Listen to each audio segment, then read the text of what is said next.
Tere! Minu nimi on Aimi Püüa ja olen Kutsekojast, kus ma siis viimane aasta ehk siis eelmise aasta algusest vean valdkonna kompetentsiprofiilide arendustöid.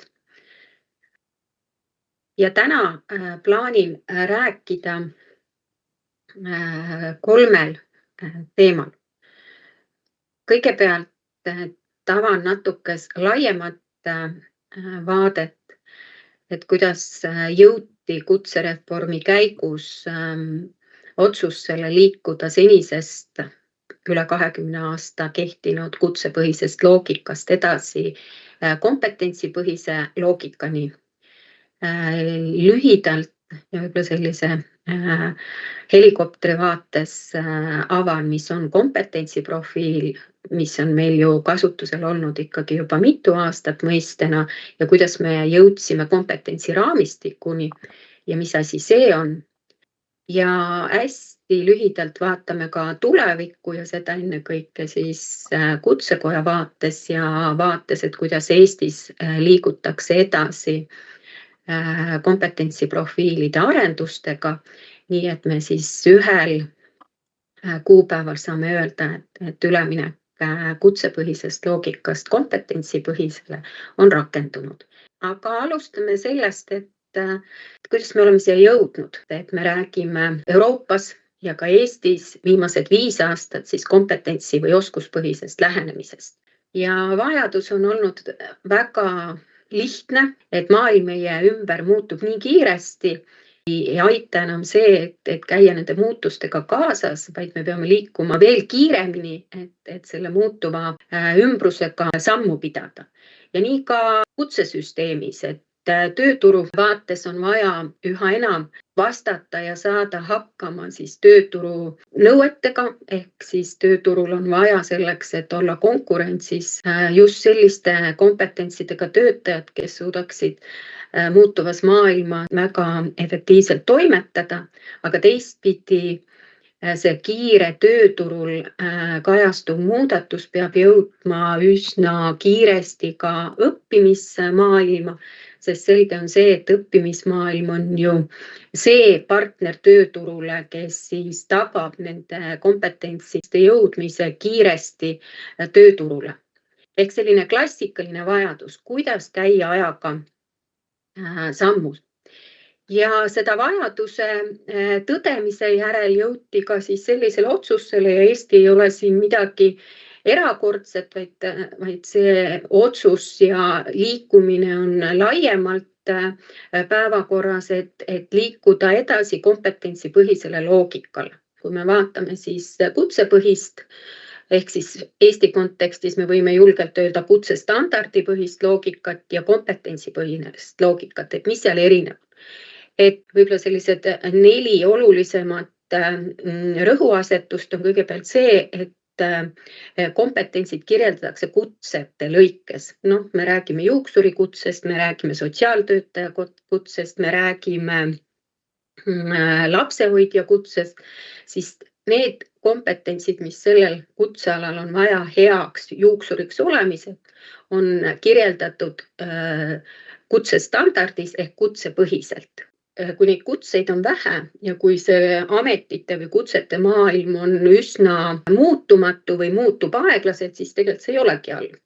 Aga kui kutseid on palju, kui meil enam ei ole selliseid puhtaid ameteid, siis juhtub see, et võrreldes erinevaid kutsestandardeid me kiiresti saame aru, et seal on nagu 2 liiki erinevusi. Ühtpidi standardites on kirjeldatud kompetentsid, mis kannavad ühte ja sama nime, näiteks kliendi töö, aga kui avada ja vaadata sinna kompetentsi sisse, siis need oskused, teadmised, mis selle töö tegemisel on vaja, on erinevad. Või teistpidi, sageli on ka need kompetents kirjeldatud erinevate nimetustega, aga kui me vaatame sinna sisse, siis me näeme, et need oskused, teadmised on üsna kattuvad.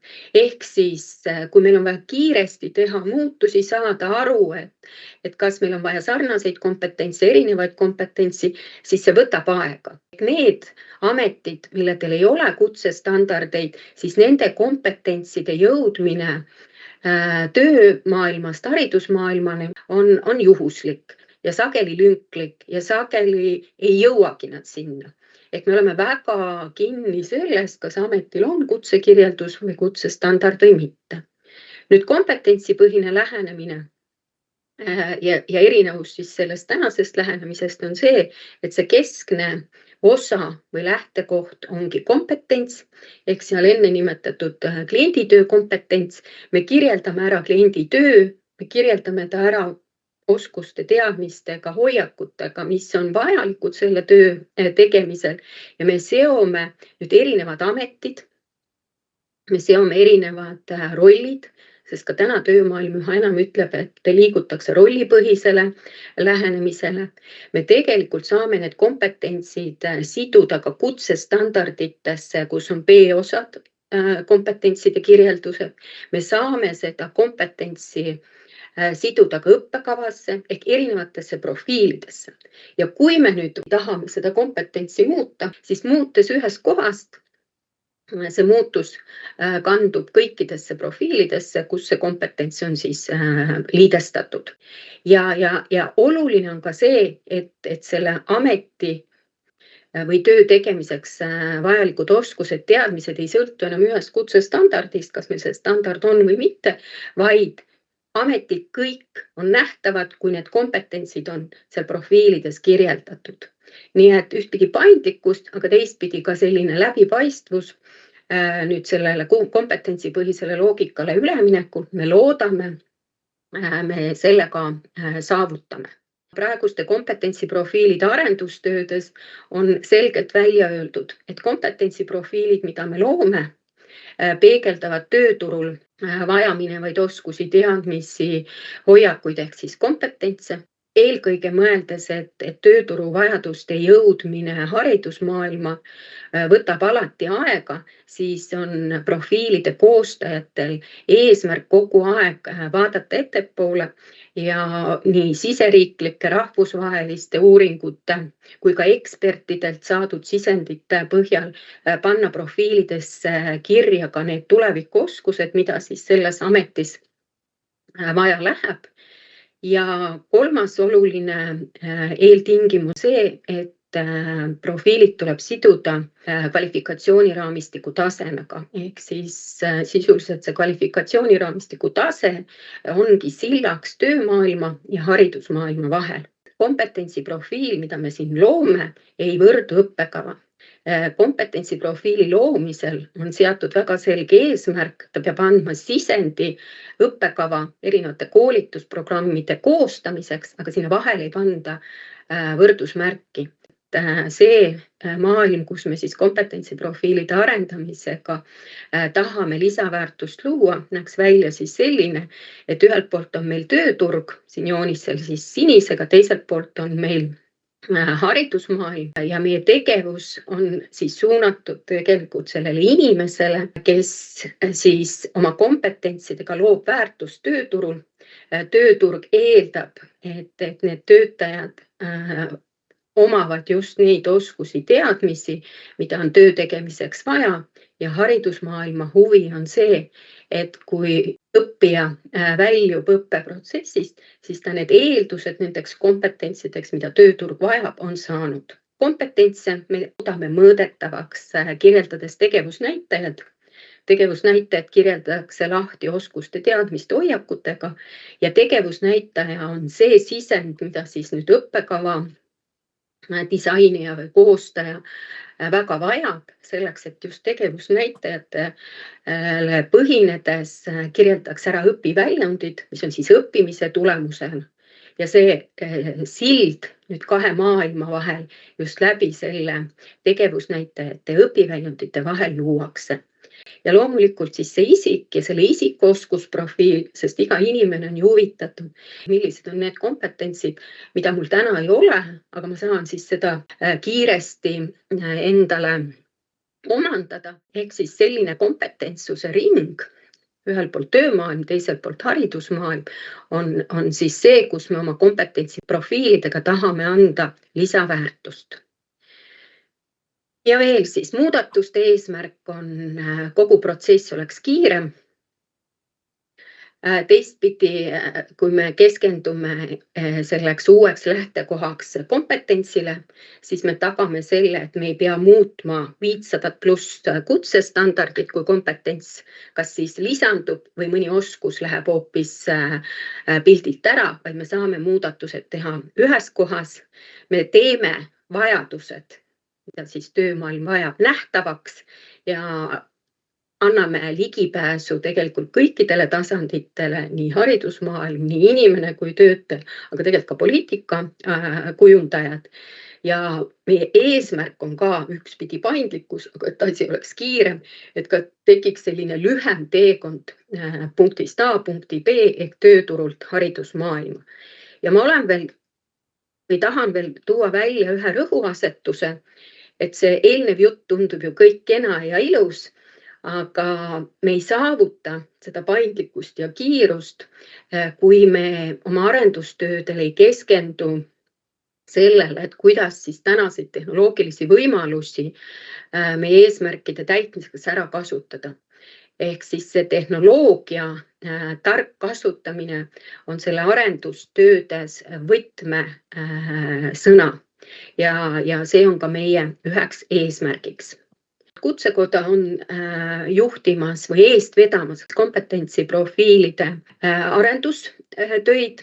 Meie arendustööde selline põhidokument on kompetentsuse kontseptuaalne mudel Olav Aarna poolt välja töötatud. Arendustööde käigus on meil tekkinud selline lisaalusmaterjal, mis on Euroopa e-kompetentsi raamistik. Ja selle raamistiku järele vajadus tekkis just sotsiaalvaldkonnas kompetentsiprofiilide väljatöötamisel. Tegelikult see vajadus oli nüüd täpselt öeldes kõikides valdkondades, aga see lahendusel me jõudsime siis selle raamistikule, oli just sotsiaalvaldkonna arendustöörühma töö tulemus. Eelmise aasta lõpuks valmis ka kutsekojas kompetentsiprofiili koostamise metoodika. Siin on küll pandud versioon 1.0, aga oleme aru saanud, et see metoodika tuleb täiendada. Ja meie arendustööde põhinevad siis Eesti kvalifikatsiooniraamistikul, mis on siis otseselt seotud Euroopa kvalifikatsiooniraamistikuga. Ja 2025. aastal, kui me alustasime aasta alguses arendustega, siis me ütlesime, et me võtame sisendiks kutsestandardid. Ja ma arvan, et see otsus oli väga õige, sest kutsestandardid on ju ametlikult kehtivad dokumendid, kus on kirjeldatud ära siis kutsetel olulised kompetentsid, et milliseid oskusi, teadmisi ja hoiakuid on vaja, et siis selle kutsel head tööd teha. Aga nüüd siis kompetentsiprofiil ja kompetentsiraamistik. Kompetentsiprofiilid kui sellised terminina ei kao kuhugi. Kompetentsiprofiil on kompetentside kogum. Ehk siis ta sisaldab kompetentse. Lisaks sellele peab ta olema seotud siis subjekti või objektiga alati. Et need kompetentsiprofiilid, mis luuakse, ühelt poolt peegeldavad tööturu vajadusi, aga teiselt poolt me peame sihtrühmana ennekõike lähtuma õppekava koostajate vajadustest. Ja võib-olla veel, et kompetentsiprofiilides kajastatud kompetentsid me alati teeme nähtavaks läbi tegevusnäitajate ja tegevusnäitajad on alati seotud siis kvalifikatsiooniraamistiku tasemetega. Ja nüüd ma läheksin sotsiaalvaldkonna kompetentsiprofiilide väljatöötamise töörühma juurde.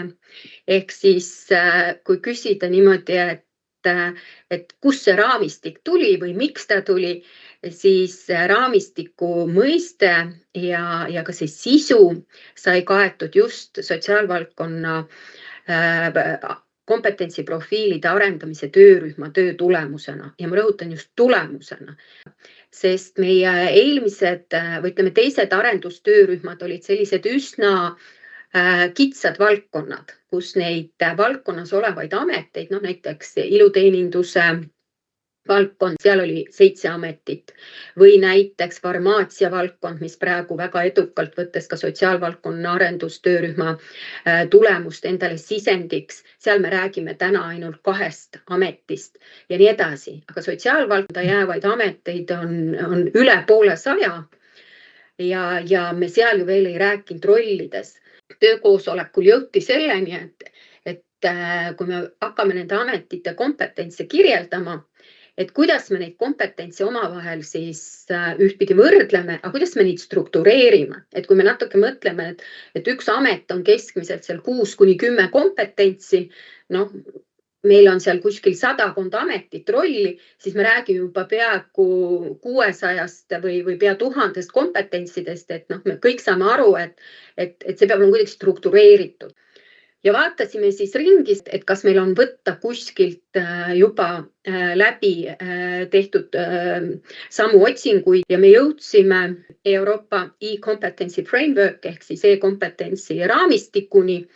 Ja meil oli hea meel, et see tegelikult sobib täiesti ka meie tänase arendustööde kontekstis. Neid sobivaid aspekte oli mitmeid, et kõigepealt on tegemist ametlikult kehtiva standardiga Euroopa ruumis. Teiseks, miks meile see ka sobis, et selle e-kompetentsi raamistiku metoodikas on öeldud, et ta on valdkonnade ülene, et ta ei sõltu siis valdkonnast, ta sobib igale valdkonnale. Ja kolmas, mis oli meie puhul hästi oluline, et ta sobib just olukordades, kus kompetentside kirjeldamisel lähtutakse töömaailma vajadustest. Ja e-kompetentsi raamistik on siis võtnud aluseks sellise 5-astmelise põhifunktsioonide loogika. Lähtutakse sellest, et iga valdkond loob väärtust kliendile. Ja selle väärtuse loomisel läbitakse 5 etappi ja nüüd kõik kompetentsid, mis seal valdkonnas kirjeldatakse, seotakse siis selle ühega sellest 5 põhifunktsioonist. Ja kui nüüd vaadata, et mis see kompetentsi raamistik on, siis tõesti ta kirjeldab siis ära kõigepealt, mis on valdkond. Ta kirjeldab ära valdkonnas tehtava töö loogika, lähtuvalt siis 5 põhifunktsioonist. Ja ta sisaldab siis valdkonnas olevaid kompetentside kirjeldusi, läbivaid kompetentsi, üldoskusi, tulevikutrende. Need üldoskused ja tulevikutrendid on nüüd meie Eesti arenduse lisandus, et aluseks võetud e-kompetentsi raamistikul seda ei olnud, aga see jälle näitab, et see raamistik on paindlik, saab lisada sinna metaandmeid, mida siis ühes või teises kas riigis või kasutajal on vaja. Selle raamistiku rakendamine toimub nüüd läbi kompetentsiprofiilide. Ehk raamistik loob korrastatud struktuuri aluse ja sinna raamistiku peale luuakse siis kas ametikompetentsioprofiile, rollipõhiseid kompetentsiprofiile ehk kõik kompetentsiprofiilid, mis siis vajavad ühel või teisel hetkel nähtavaks tegemist, võtavad need kompetentsid seal raamistikus juba kirjeldatud valdkondadest, on ta siis valdkonna kompetents, üldoskus või siis valdkonna ülene või läbiv kompetents. Nii, aga nüüd veel mõned skeemid ehk siis inimestele, kellele siis meeldib selline visuaal, et siin on 2 joonist. See vasakpoolne, kus on 3 punkti ja valdkond, on nagu skelett. Sinna valdkonna ette võime me kirjutada nüüd siis selle valdkonna, millel hakatakse kompetentsi raamistikku looma, näiteks farmaatsia valdkond, näiteks iluteenindusvaldkond, näiteks käsitöö valdkond või metallitöö või sest kompetentsi kontseptuaalse mudeli Olavaarna dokumendi järgi on valdkond kokkulepe. Ei ole olemas ühte õiget valdkonda, lepitakse kokku ja selle peale luua. Oluline selles valdkonna pildis on see, et me lähtume siis sellisest töömaailma vaatest, kus töömaailmas on väärtuse loomine toimub läbi 5 põhifunktsiooni. Planeerimine, ehita või arenda. Ma siia ei ole seda toonud, sest meil metoodikas seda arendat me vist ei toonud, aga tundub, et see arenda on seal ka oluline lisand. Siis on teosta ehk siis see operatiivtasand, kus seda teenust, toodet päriselt luuakse igapäevaselt. Ja siis on toetavad funktsioonid. Üks on siis see 4. tasand, on tõesti kõik need tegevused, mis neid põhitöid võimestavad või toetavad, alates personal, koolitus, IT aga mis peavad ka pildil olema, ja siis on juhtimine. Ka juhtimine on tegelikult toetav tegevus. Valdkonna kompetentsid peavad kindlasti raamistikus olema ja kompetentsid on lahti kirjutatud tegevusnäitajatena ja need on siis seotud kvalifikatsiooniraamistiku tasemega. Meie lõpudokumendis, mida siis töörühm esitab tellijale, on selline tore maja joonis. Ja kui nüüd vaadata, siis vasakpoolne maja ongi valdkonna kompetentsiraamistik. Me oleme seda niimoodi visualiseerinud, et ise ühe pildi peal näha siis kogu seda sisu, mida see raamistik endas sisaldab. Ilusti on toodud siia siis nii üldoskused, läbivad kompetentsid. Võib-olla siin ma tooks korraks välja, et töö raames, kui me kirjeldasime valdkonnas kompetentse ja valdkonna kompetentside kirjeldamisel selgusid, et on valdkonnas kompetentsid, mis ei jää mitte ühe põhifunktsiooni alla, vaid mis on olulised mitmes või lausa kõikides põhifunktsioonides. Metoodikast tulenevalt kompetents tuleb siduda ühe põhifunktsiooniga. Kui tõesti on nüüd need kompetentsid, mis on ekspertide hinnangul seotud enamate põhiprotsessidega, siis nende kohta me ütleme, et need on läbivad kompetentsid ja lisame siis eraldi reana. Tulevikutrendid, nii nagu on meil ka lähteülesanne ja mis on oluline, et me juba vaatame ette ka nende kompetentside kirjeldamisel ja siis on meil siis valdkonnas olulised kompetentsid ja nende lahtikirjutus tegevusnäitajatega. Ja nüüd see parempoolne skeem peaks näitama siis seda, et selle raamistiku peale luuakse kompetentsiprofiile ja neid profiile võib olla siin N-tükki, nii palju kui on valdkonnas täna tööturul erinevaid ameteid. Ma juba enam toon sisse ka rollipõhiseid profiile. Kõik saab selle raamistikule tuginedes ära kirjeldada. Ja oluline on rõhutada, et profiilid võtavad kompetentsid sellest raamistikust.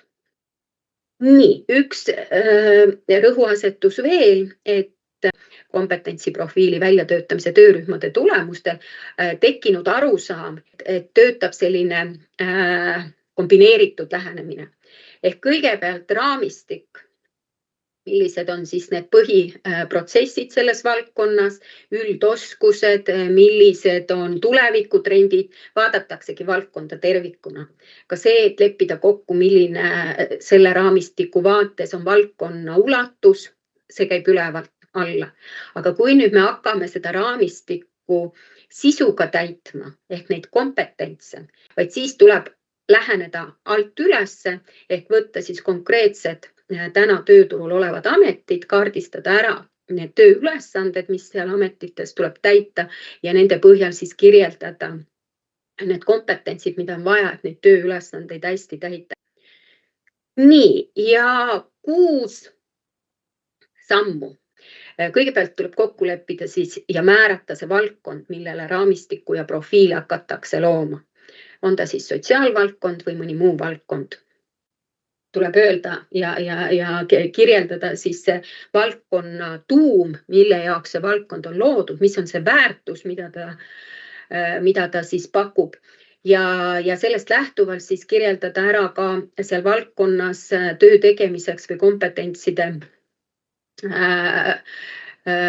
kirjeldamisel olulised üldoskused, olulised tulevikutrendid, kaardistada ära, läbi rääkida põhifunktsioonid, lähtudes siis sellest 5 etapist, et mis on siis valdkonnas planeerimine, mis on ehitamine või arendamine, mis on teostamine, mis on valdkonnas tugifunktsioonid ja millised on need juhtimisfunktsioonid. Ja siis tuleb see kõige olulisem valdkondades kompetentside kirjeldamine ja vot nüüd me lähme nagu sellele skeemile alt üles ehk et kompetentside kirjeldamine on kõige tõhusam, et võetakse täna juba kirjeldatud kutsed või ametid ja minnakse siis nende kirjeldamisel ametipõhiselt. Kui me kirjeldame ära valdkonna kompetentsi, näiteks kliendi töö, siis ta tuleb siduda ühe põhifunktsiooniga. Kui nüüd meil on see kompetentsiraamistik sisuga täidetud, siis me oleme vabad sellele tuginedes luua erinevaid kompetentsiprofiile. Kompetentsid on pidevalt ka vajavad, et nad oleks ajakohased. Kuna me loome raamistikku, siis raamistiku loomine toimub käsikäes profiilide kirjeldamisel, sest ametikompetentsi profiililt saame me sisendi sellele raamistikus kas juba kirjas oleva kompetentsile või võib juhtuda ka, et mõnda kompetentsi ei ole kirjas, siis tuleb see sinna lisada. Aga ühel hetkel, ja nüüd ma siis saan lubada, oleme me jõudnud ära oodata selle õnneaja, kus me saame tõesti mõelda, meil on vaja sinna valdkonda luua uus ametikompetentsi profiil, saavad valdkonna raamistiku, kompetentsiraamistiku ja nopid sealt tegevusnäitajaid, neid kompetentse. Ja minnes tagasi algusse, et miks me üldse siis endale tööd juurde tekitame? Jah, me tahame, et tööturg saab endale parimad spetsialistid ja parimad selles mõttes, et kes on tõesti pädevad, saavad tulla ja asuda tööle. Aga teistpidi me tahame ka seda, et hariduse või õppe eest vastutaja saaks võimalikult asjakohase pildi sellest, et mis tööturg vajab. Et ka mina siis töö tegijana saan aru, et millised on minu kompetentsid, millised kompetentsid võimaldavad mul teha üht või teist tööd ja milliseid kompetentse mul on juurde vaja selleks, et siis ühes või teises ametis väga hästi hakkama saada. Ja arvan, et ka tervikvaates poliitikakujundaja saab ju parima ülevaate sellest, et mis olukord siis täna meil oskuste süsteemis on. Et kus on need kohad, kus meil on piisavalt kompetentsi, aga kus on need kohad, kuhu tööturg siis ühtpidi nagu liigub, aga meil ei ole kompetentsi selleks, et mida selleks teha. Ehk siis selline täpsem pilt ükskõik millise sihtrühma vaates on alati, ma arvan, see, mida me kõik soovime. Ja nüüd olengi jõudnud viimase slaidini, kus ma olen siis toonud Kutsekoja vaates ja nii nagu ma alguses ütlesin, et Kutsekoda vastutab siis kompetentsiprofiilide väljatöötamise eest tänases kutsesüsteemis. Ja selle aasta lõpuks, mitte siis selle 25. aasta lõpuks, siis nii nagu ma ütlesin, metoodika versioon 1.0 on olemas. Me oleme seda võtnud erinevate arendustöörühmade töös aluseks. Aga selle nädala seisuga oleme me seda juba täiendanud, nii et järgmise aasta või 26. aasta lõpuks tahame me, et me saame pakkuda siis kasutamiseks versioon 2.0.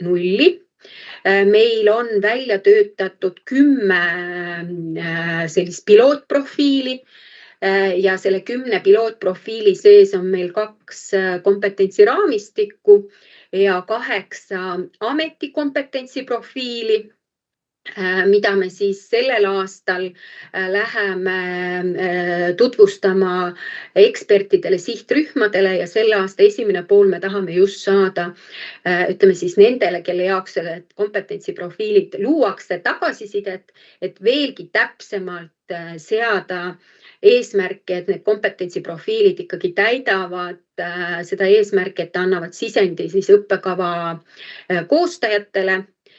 Ja 26. aasta fookus lisaks sellele, et minnakse edasi profiilide ja raamistike koostamisel, on siis tehnoloogilise lahenduse loomine. Ehk siis me hakkame juba esimene poolaasta läbi rääkima ja täpsustama siis, kuidas sellist tehnoloogilist lahendust luua, et see protsess meil tõesti oleks piisavalt paindlik ja kiire.